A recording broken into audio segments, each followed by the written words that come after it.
சிவசொந்தங்கள் அனைவருக்கும் வணக்கம். சிவாய நம. திருச்சிற்றம்பலம். எல்லாரோட வாழ்க்கையிலையும் கனவு, லட்சியம், ஆசைன்னு ஒன்று இருக்கும். அப்படி பார்த்திங்கன்னா என்னோடய லைஃப்பில் திருவண்ணாமலை போகணுன்றது ரொம்ப பெரிய கனவாக இருந்தது.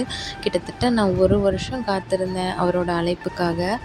சில சமயங்களில் காத்திருப்புகள் அதிகமானால் ஆசீர்வாதம் பெரியதாக இருக்கும் அப்படின்னு சொல்லுவாங்க. நான் இத்தனை வருஷம் காத்துட்டு இருந்ததுக்கு எனக்கு அவரோட ஆசீர்வாதம் பரிபூர்ணமாக கிடச்சிச்சு. நான் வந்துட்டு கோபுரத்தை பார்த்து தரிசனம் பண்ணிவிட்டு, அங்கே இருக்க மலையை பார்த்து தரிசனம் பண்ணிவிட்டு, அண்ணாமலையாரை பார்க்குறதுக்காக போயிட்டுருந்தேன் க்யூவில்.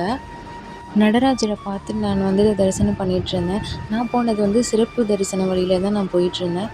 அப்போ பார்த்திங்கன்னா எனக்கு முன்னாடி ஒரு 50-60 பேர், பின்னாடி ஒரு 100 பேர் நின்றுட்டுருந்தாங்க. நான் நடராஜரை பார்த்து கண்ணீரோடு வேண்டிகிட்டு இருந்தேன். இவ்வளோ நாள் என்னை காத்திருக்க வச்சிட்டிங்களே அப்படின்னு சொல்லி. உடனே அந்த போலீஸ்கார் என்ன பண்ணாருன்னு தெரியல, திடீர்னு ஒரு டோர் ஓப்பன் பண்ணி நீங்கள் எந்த வழியாக போங்க அப்படின்னு சொன்னார். அந்த வழி நேராக கருவறையை நோக்கி போயிட்டு இருந்தது. நான் அழுதோடனே என்னோடய அப்பாவுக்கு தாங்க முடியலையா என்னவோ தெரியல, உடனே என்னை சீக்கிரமாக உள்ளவான்னு சொல்லி கூப்பிட்டுட்டாரு. அதுக்கப்புறம் தான் ரொம்ப அழுதுகிட்டே போனேன். ஃபுல்லாக அவரை பார்க்குற வரையும் கண்ணில் தண்ணீர் வந்துகிட்டே இருந்துச்சு.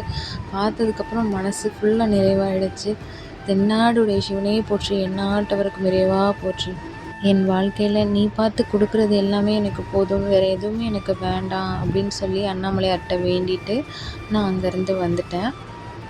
இனி என்னை அடிக்கடி கூப்பிடணும் அப்படின்னு ஒரு ரெக்வஸ்ட்டையும் சொல்லிவிட்டு நான் அங்கேருந்து ஓடி வந்துட்டேன். அவன் அருளால் அவன் தாள் வணங்கி. சிவாய நம. திருச்சிற்றம்பலம்.